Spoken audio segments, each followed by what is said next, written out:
Before British colonization, the area surrounding Lake Simcoe had vibrant indigenous communities. In a two-volume book published in 1909 titled A History of Simcoe County, the author details how indigenous people were forcefully removed from near Lake Simcoe. They were then moved to remote and unproductive tracts of lands, a practice copied from the British American colonies that later became American states. Last week, Heritage Barrie held the last meeting for 2021. Various issues were discussed during the meeting to protect and promote heritage in the city. Some of them were Allandale GO station development and announcement of annual heritage awards.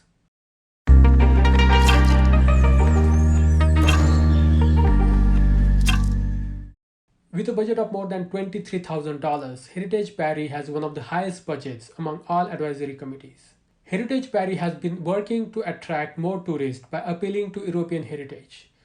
This initiative fits well with the city's tourism master plan. The tourism sector has been hit hardest by the pandemic, and the new COVID-19 variant has increased the troubles of the industry. To strengthen the $140 million industry, the city has hired two new positions to coordinate public arts and implement the tourism master plan. Public arts coordinator Carol Ann Ryan spoke about priorities for her job. Before her, the Director of Economic and Creative Development talked about the purpose of the department. And we really view our purpose as uniting and collaborating within the community to deliver supports, programs, services that really ignite economic growth, promote diversification, innovation, and resilience in our business, our arts, and culture communities. We have tried to refine our goals to really 6 things. And that really is to position Barrie as a premier business investment destination. We want to make sure we have a robust entrepreneurial and small business ecosystem, which supports all of our business sectors, including tourism and culture. We want to make sure we are supporting and cultivating a dynamic workforce and pipeline of talent to support our employers and continuing to be able to work and employ here in Barrie. Fostering a vibrant downtown economic corridor is critical to maintaining the heart of a city, and the heart of the city is also what drives and invites investment to a community. Promote the growth of a diverse and sustainable arts and culture sector, and implement strategies to strengthen the development of key sectors, of which tourism falls into that. So those are the foundational goals that sort of underpin the work that we do. Underneath or within the economic and creative development umbrella, these are the areas that we hit on: tourism, arts and culture, public art. We also oversee our small business center, the innovation and entrepreneurship portfolio, traditional business development, which is your business retention, business attraction activities, and downtown development. So, and we have staff obviously in all of those areas. I gave Amanda the night off because she was with us at our last Heritage Barrie committee, but I did just want to touch on her role, as there may be some connectivity to the Heritage Barrier interest to the committee. So Amanda is our cultural development officer. Her role is really to support our stakeholders in the culture sector, grow and maintain. We really want to drive some of that capacity building within our cultural sector. And again, keeping with Council's strategic objective to nurture culture as an economic driver. We also implement and administer the cultural grants program. And then we also do related events that support and champion the arts and culture communities through the Arts Awards, and some capacity building exercises. Over to Carol Ann Ryan, who is our public art coordinator, and we created this position in 2021. So to give you just an overview of my role at the city as public art coordinator, it is my job to coordinate all aspects of the City of Barrie's public art program in accordance with the public art policy. I serve as the key liaison with the Barrie Public Art Committee, which is a volunteer working group. I lead the implementation of public art projects initiated by the city, by staff, by council members, and by Barrie Public Art Committee. And I also bring a public art lens to all city initiatives, developments, strategies, or plans to identify opportunities for placemaking and integration of culture. And just to give you a taste of what we have what we're working on currently, or what we have going forward in the future, we are presently working on creating a mural at Eastview Arena that was spearheaded by Councillor Rima, who's part of the Heritage Committee. I will be working with a subcommittee of this Heritage Committee to create a mural at the Allandale GO station, which I'm very excited to start developing with you.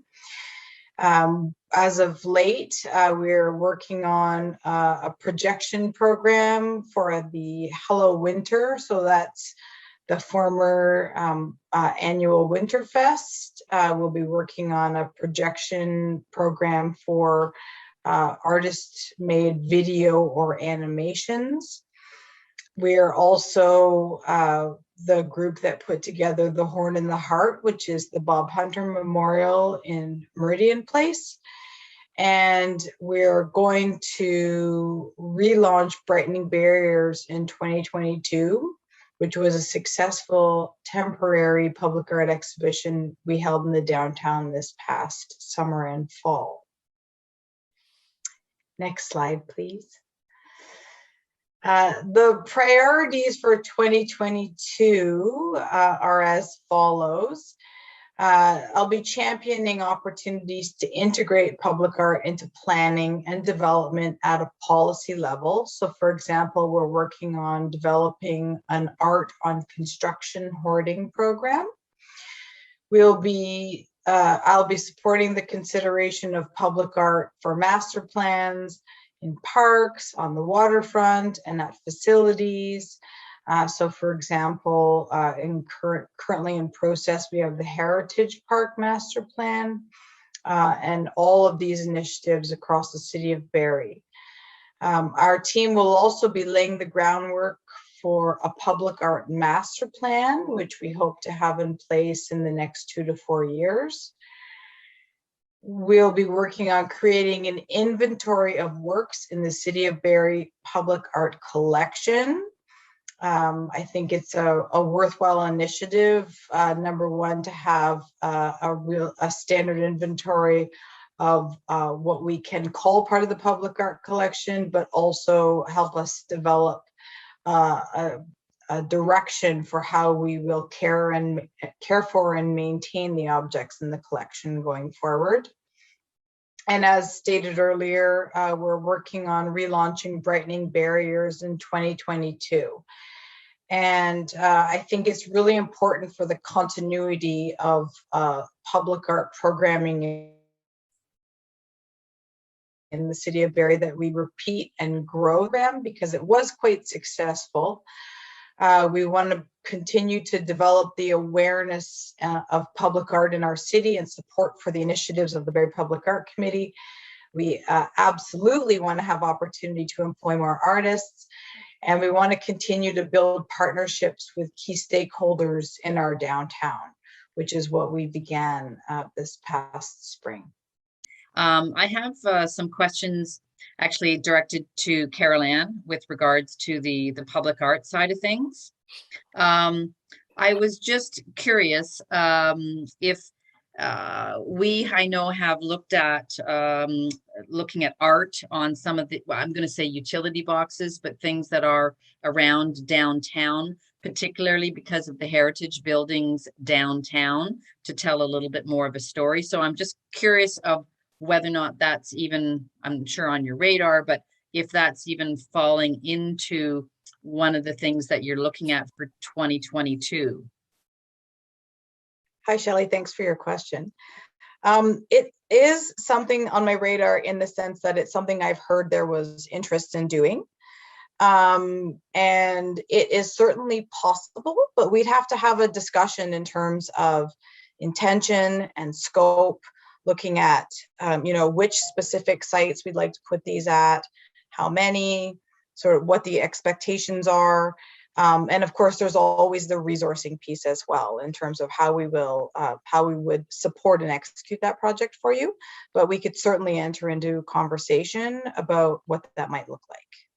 Yeah, because I think we understood, because I know that both the councilmen Ripon and we're kind of looking at downtown, but also maybe in some of the other the neighborhoods, to try and further expand on, describing these historical neighborhoods, and then using these boxes to highlight a few buildings or a few, things in there. So it would be kind of maybe more of a partnership. Downtown I mentioned, but it's in other areas within Barrie as well. I think that's wonderful. I mean, absolutely, in the long-term plans for public art, we will expand outside of the downtown. I think that's very important, and that is a goal of our program.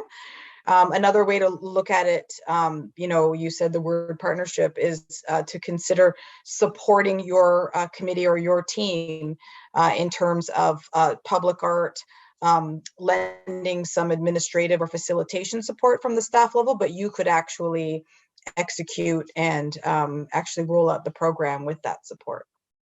Yeah, because I know that Thomas had looked into it, and one of the things, and I won't go into it in lots of detail now, but because I guess some of them we were, and not bottlenecks, but I mean, some of them were owned by the utility companies, and some of them were owned by the city because they controlled the traffic lights. So I think it was a little bit of that we, may have to unpack that a little bit more to say, okay, where are there opportunities? Because we can at least go to the city's traffic lights, perhaps in historical neighborhoods and including downtown, and start there. And I know Deb Exel had kind of looked at, we have a wealth of old pictures available, and we can start stories. So it actually is not that difficult, but it's a little bit of search and find with regards to which boxes. I do agree with you there. And that would be part of the scope. Yeah. That's part of it, the research, right? And the planning for what exactly that project were to look like. And that's probably where we would look to your committee for assistance. The city has developed a comprehensive and ambitious plan to promote tourism. Rob McDonald has been tasked with executing it. And delighted to be carrying that mantle. So I thought I would just talk a little bit about the job itself, and then talk about our priorities stemming from the Tourism Master Plan. So my biggest priority is the development and execution of that, what we're calling the implementation program for the Tourism Master Plan, which, as many of you know, was approved by Council last November. And so we did develop an implementation program that was approved in September. And so we are moving forward with the execution of elements from that. So among the priorities stemming from that, which are part of my job description, are ensuring and demonstrating economic growth in the visitor economy. And so that is a key priority, to be able to not only demonstrate it, but to be able to measure it moving forward.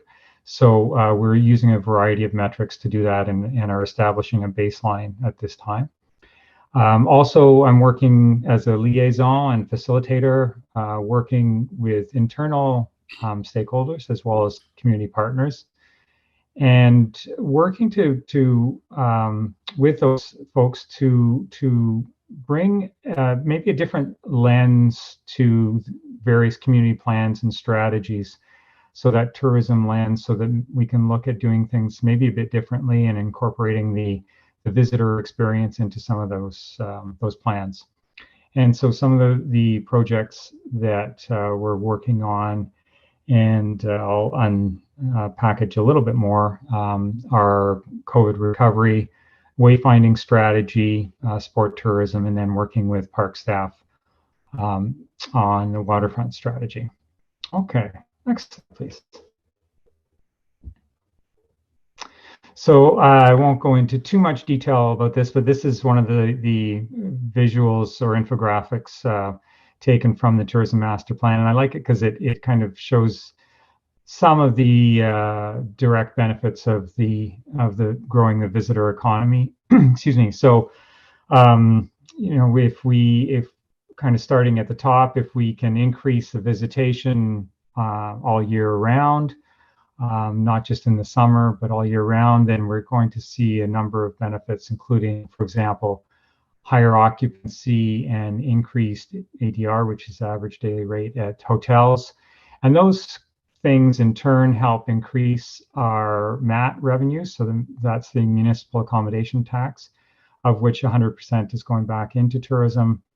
And then obviously things like increased daily spending in restaurants and retail, as well as increased parking revenues, are direct benefits as well. Increased development that touches on tourism, growth in the downtown are also direct benefits, which in turn help increase the overall tax revenues for the city. And then we like to say that the visitor of today is possibly the resident of tomorrow. So as we move to the right of this visual, we can see that if we're successful with the growing the visitor economy, that it can have long-term benefits for things like talent attraction, new housing opportunities, attracting new businesses, and then ultimately, you know, all those things also help with new and upgraded facilities. So lots of benefits. And if there's any question about just how many benefits, Tourism Barrie did a report a couple of years ago and found that that the visitor economy was about $140 million in the city of Barrie. So by any standards, that's a significant part of the overall economy. Next slide, please.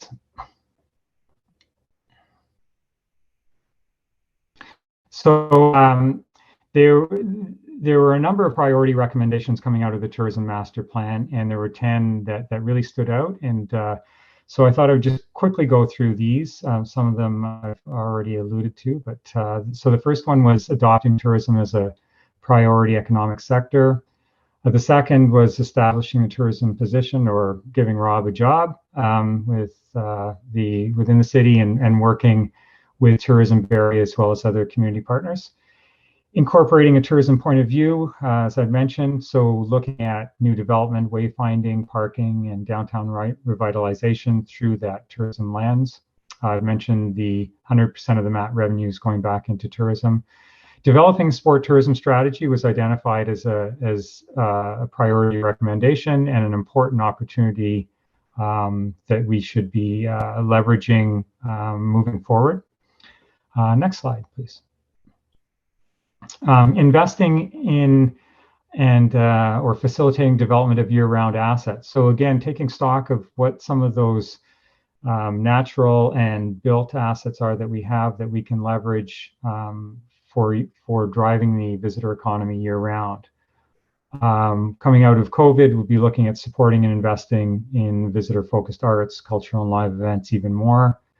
Building a coalition of partners, again, within the city, but also regionally. We know that what's good for Barrie is good for the region and vice versa. So that's certainly a big part of my job, is working with community partners.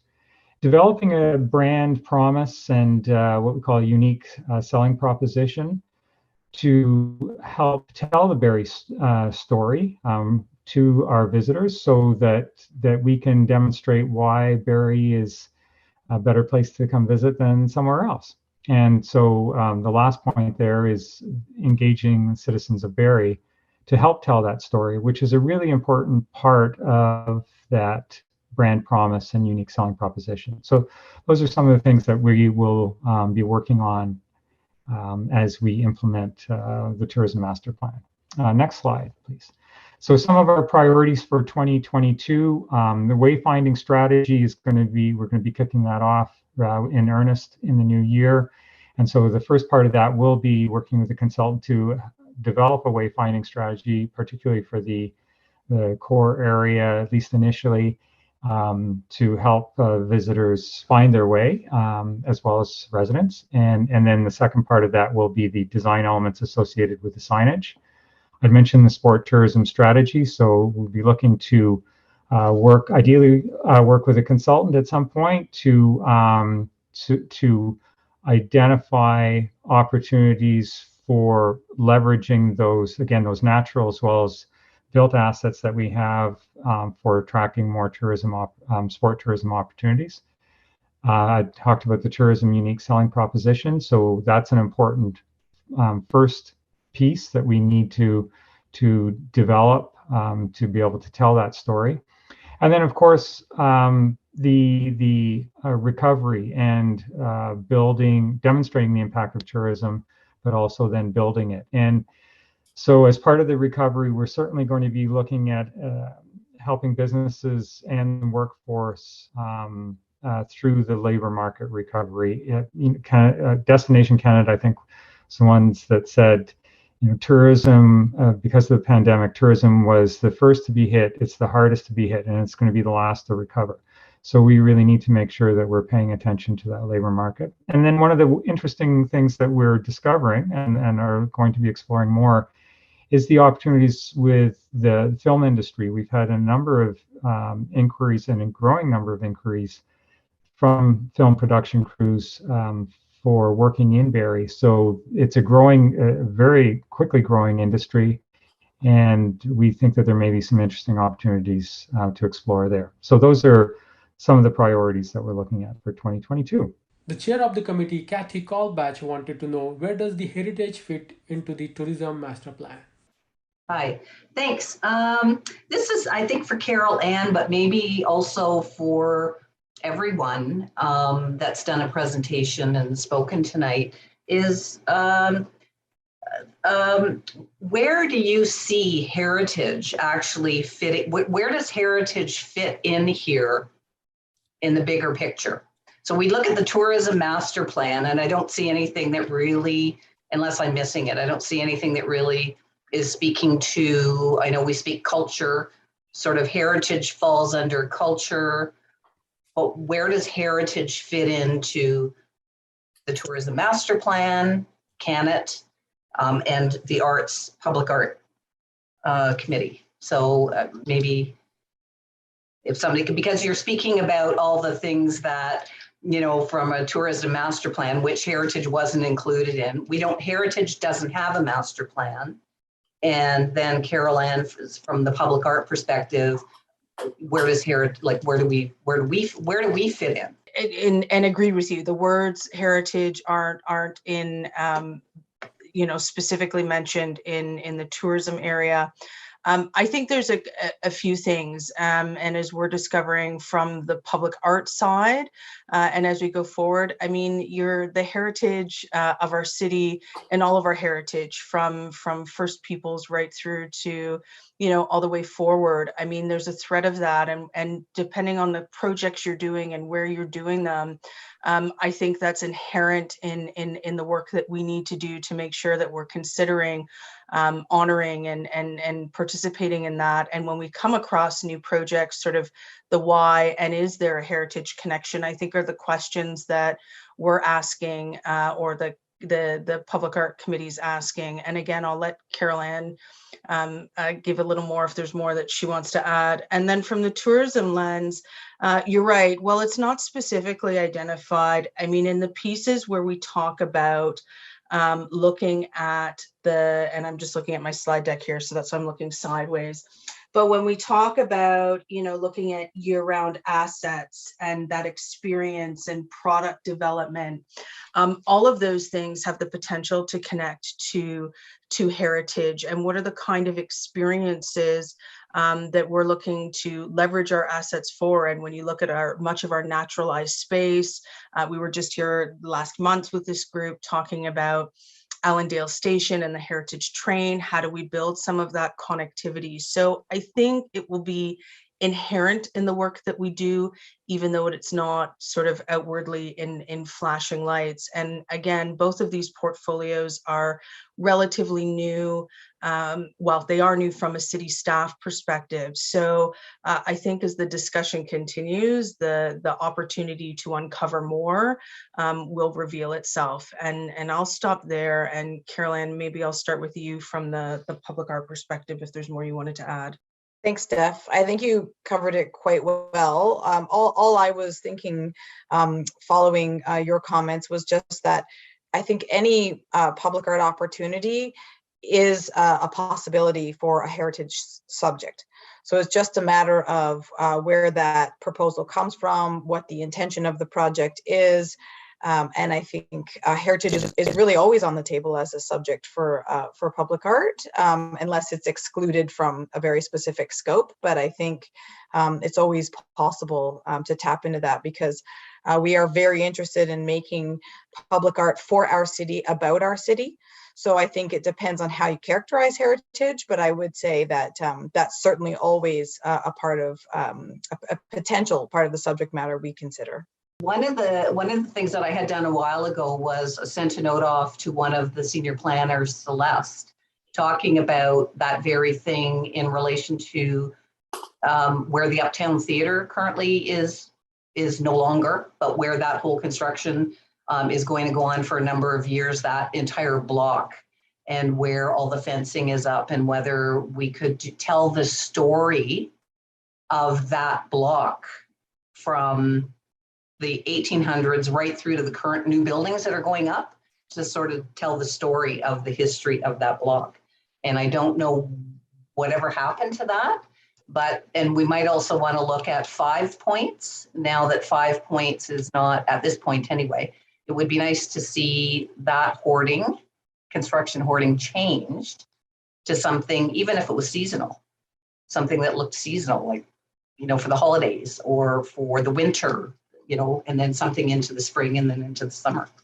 So those are just a couple of, because there's nothing worse than looking at holes or demolished scraps that are being taken away. And it would be great for the tourism, because as people are walking the streets, they can read the story of, or the history of, from start to finish. This is what the finished result will look like. These two beautiful tall towers. Right. I completely agree with you in terms of your thinking about the potential for these lengths of temporary walls, and the idea of creating something that's far more engaging than either plain plywood or advertising material. I come from a very similar point of view in terms of wanting to see something more interesting and more relevant to our community on that hoarding. However, we are at the exploratory stage, as I mentioned. That is something that is a goal of ours going forward, and we're currently in talks with development and planning about what the potential is for that. So absolutely, when we can get that sort of off the ground, we'll be looking at what that might look like. But thank you, that's absolutely what we want to do. The renovation of Allandale train station dominated the discussion. An archaeological excavation has proved the site was used by Indigenous people before the station was built. But the significance of it for Indigenous people never came up during the discussion. The only issue discussed was to restore the station as it was. So most know Allandale train station as one of the city of Barrie's most iconic historical landmarks, once consisting of a passenger depot, restaurant, and two-story office building. This area was a focal point dating back to the 1800s and through the decades to follow. Over the years, the building has gone from states of disrepair to revitalization, but not without many obstacles and challenges along the way.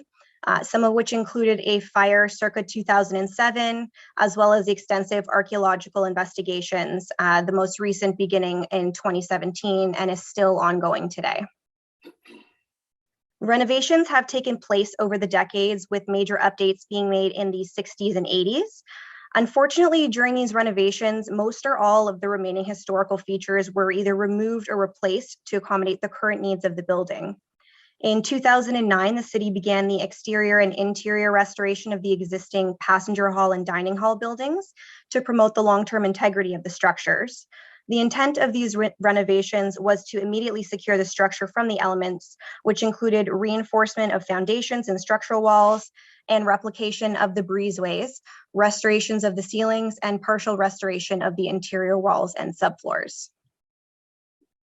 As time goes by and these buildings remain unoccupied, they continue to fall into deeper states of disrepair.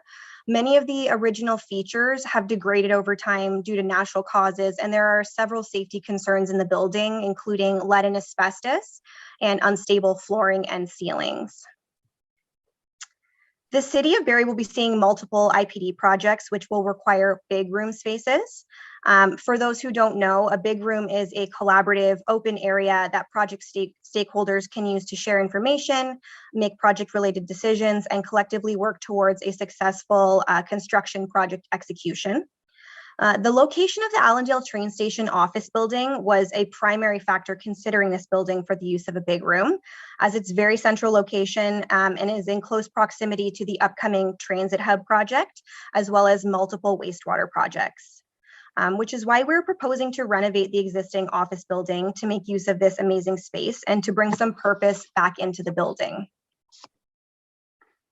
Corporate Facilities is proposing remediation of lead and asbestos by removal of the contaminated lath and plaster, and would like to see the building renovated to make the space usable for the City of Barrie staff. Understanding that heritage is a high priority for this building, the proposal would include very basic interior finishes that can be altered and updated in the future to accommodate the long-term plans for the building, which would include any heritage-specific features or finishes. And there would be minimal layout changes with no exterior alterations. Being able to use this building as a big room would save the city significant costs over the duration of the IPD projects. And the funding for this project would be utilizing a city-owned asset as opposed to renting multiple site trailers for each of the projects. Our goal is to bring people back into this building, and we don't think there is a better use than to facilitate meetings for future infrastructure for the City of Barrie. We have building permit drawings being drafted for interior alterations, which include simple finishes and the addition of a barrier-free washroom on the main floor. We would require council approval in order to proceed, and if given, we would like to have construction out to the market in 2022. So considering a lot of the historical elements identified in the heritage easement agreement are no longer present in the building, at this time and in this beginning conceptual design phase, we're requesting input from the committee on the expected criteria of the heritage involvement for the temporary use of this building for IPD projects. What does IPD stand for? Integrated Project Delivery. It's a format of construction where basically all the groups, so instead of kind of piecing out different phases of the construction, all of the groups, the owner, the designer, the builder, all work together as one, which makes these big rooms very important to have so that everyone can work collectively together. It's a very, it's a newer form of construction, but it seems to be kind of the way forward with construction, and a lot of projects moving forward are looking to use this method for construction. I guess one of the questions was, is this, and maybe Stephanie can answer, I mean, is this kind of similar to like a sandbox idea where, you know, that large open space upstairs that various people can rent out or use in you know, in various fashions? So I guess that was kind of a question just to kind of visualize what the space would be like. Sorry, Jason? Jason? It's very much like a sandbox idea. However, it wouldn't be a space that's rented out. It's dedicated to the project stakeholders, the architects, the engineers, the general contractor, even their sub-trades. They all come together in these spaces and they design the buildings together so that we we avoid missing, so actually I'm going to flip back to a regular construction project. You get a lot of change orders, and change orders happen when there's unforeseen conditions, stuff that maybe a subcontractor says, oh, that wasn't part of the bid. In this scenario where we're using an IPD delivery model, you are kind of avoiding all that, because now you've brought the sub-trades to the table, and they are designing with the architect. So they are actually providing their feedback, their input throughout the design process. So in essence, we are creating a space for the architects, designers, the contractors to work from, as opposed to working from their own offices? No, it's a space that they all come together with the city. So there's a city staff as well, and collaboratively discuss, come up with a design, but then they go back to their own offices where that's where they do the actual design work. So Okay. it's not as if we're creating an office for them and that's how they're going to work out of. It's meant for collaboration only. Okay, and not open, really, not going to say to the general public, but not open to other groups. It's just the people that are involved in the historical restoration work of the railway station. Okay. Yeah. How long is this a tentative thing, like a short period of time, or is this sort of going to consider to be ongoing for years, like that you're going to use this space, or is this a set amount of time? Okay, we don't necessarily have a set amount of time. We know that, so one of the IPD projects is the Allandale Transit Hub, which is right next door. So this is what makes it very, very convenient. And it saves the city quite a bit of money, because we don't have to purchase or rent trailers that would be located on site, and we use that as a big room. Now we're using a city-owned asset and also fitting out a city-owned asset, so we retain that that value that we put into it. So to your question though, we have several projects we'd like to use the building for. It could go 5-7 years. That's, so to answer your question, yes, there is it's a temporary, but it's a bit of a longer temporary solution. Okay, thank you. And sort of to go on with that, after that, what's the idea of what would be after the 7 years? It would... Well, the original building was an office building, so we're actually basically recreating the building, and it can be used as an office building again. Now we don't actually have a use yet. There is a staff report, and I'm sure most of you probably have seen it, for the programming of the Allandale train station as a whole. The office building was never included in that. We had some talks with the Chamber of Commerce over the years to utilize the office building specifically. So there's still those types of opportunities, but it's I guess undedicated thereafter. Craig Froese of Allandale GO Station Subcommittee talked about the vision for the site. He acknowledged the importance of the Indigenous heritage, but decided against including a timeline showing that. It's sort of in the beginning stages of some ideas. And one of the things Carol Ann's asked us is to come up with some sort of theme on what we think should go in the tunnel, and sort of some ideas. And so the two main themes we're thinking is, and we want to figure out maybe how to incorporate this together, is obviously First Peoples, and the story of Allandale itself. Obviously it's the railway, but also sort of the story of the people and maybe the businesses and the people. And one of the things is maybe even connecting with it's the tunnel's a gateway for a lot of people into the city and into the waterfront. So the idea of connecting with, how the waterfront was used as well, which connects with tourism, and obviously the story of Allandale. And we were discussing sort of our vision. So if you look at the tunnel, it's a huge area to cover, both sides, as well as there is a space as you sort of come in from Gowan Street. It's almost like a wall that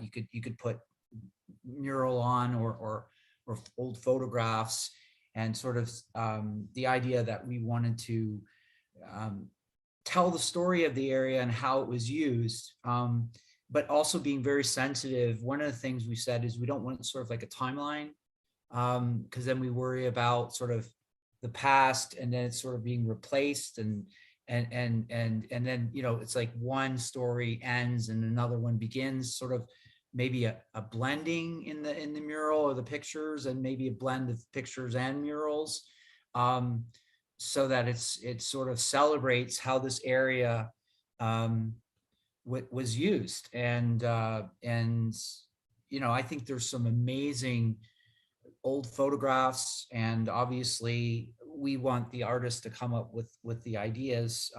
We're not artists, but that's sort of our vision, and just the idea that Barrie residents use that station not only to go use the train, but also a lot of times that's people's entrance into the waterfront for festivals and things like that. And I've always said that that's probably the ugliest building in Barrie, and it'd be amazing to you know, to make it really connect with heritage, and that's sort of what we were thinking of. And hopefully this would be able to be done so that, you know, by October of 2022, you know, that's sort of, it would be great. It's sort of toward the end of our mandate that project would be done. It'd be something I think would be really great. And as you know, hopefully more and more tourists and more people use Barrie, that would be something that I think we'd be very proud of. We're basically, we came up with sort of what we thought would be themes, and we thought that those were good ideas, and we have a general idea.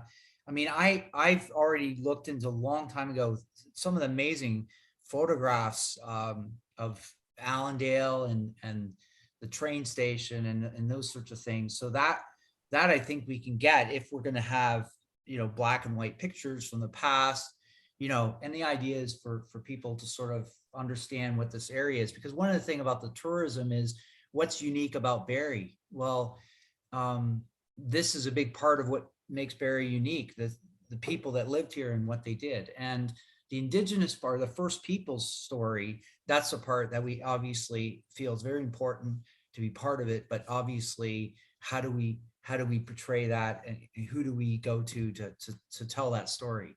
But we definitely thought it wasn't a good idea to do sort of like a timeline. It didn't sit right with me. So I think it's really great to hear that the themes have come together, and that we know sort of what we may want to see as the visual outcome for the mural. And to reiterate what Craig said, it is a very large space. The walls are 7 feet high and approximately 55 feet long each in that tunnel. And I just want to clarify a few points, Craig, just in terms of process. So Tomas and I did a site visit about a month ago, and we discussed the opportunities. And I think it's important, when I hear you speak about the interest in having a mural, but then the interest in seeing the heritage photographs and hiring an artist, I have a hard time reconciling those, in the sense that I see them as two distinct projects. A number of heritage photos, but I don't think you would necessarily hire an artist to do that. But if you were to take the themes that you put forward, and certainly as part of the scope before we could go public with this project, is we'd have to write a description, so something that artists could respond to in a submission form, and leave it open in terms of media. That would be my recommendation. One thing we would do, and I suggested this to Tomas, and I think it's the most efficient way to go, especially with that timeline, which I'm very happy to hear that you've landed on an intended end date, is we can apply panels. So we wouldn't, for example, send in an artist with paintbrushes to work in there, because although that is a lovely way to create murals, it takes a lot of time. And in a public space like that, that's the accessibility factor of it would be quite complicated. Yeah, I have a couple of things. One, you're talking about murals versus photos. If you're wanting to do a history, at least the more modern history, photos will be more accurate. But I know we had talked about getting the First Nations involved, and obviously there was no photos back then. So they may wish to do some sort of artistic rendering of something, but I'd be more interested in seeing more like accurate images of the history of Allendale, if that's what the purpose of it is for, and not just like an art installation. Councillor Jim Harris also talked about recognizing Indigenous heritage, but he did not offer any direction to the subcommittee. However, if we go with an art project, that's there'll be some creative license that the artist will be hoping for and expecting. So we all have our thoughts of how we'd like it to look, but I guess that's the challenge. And if there's other really concrete, we want to show a picture of this, picture of that. There's lots of area to do that. And so if the goal is to have an artistic interpretation of the history of both the settlers who first settled the area and those who were First Nations, then I think that's kind of where we're at with engaging Ms. Ryan. So I think the idea of pictures and exact replicas of here's the picture of what was there is fine. There may be opportunities. We talked about even in the new Allendale Transit Hub, having things in that new hub that represent the history in the area. So we have all that opportunity as well inside that new building that's going to be built. At the end, the Heritage Awards were announced. There was only one nomination for the residential property category. Interestingly, it also had a colonial connection. The architect who designed the residence also worked for the British colonial government in India. That was it from the Heritage Committee meeting. See you next time. Thank you and goodbye.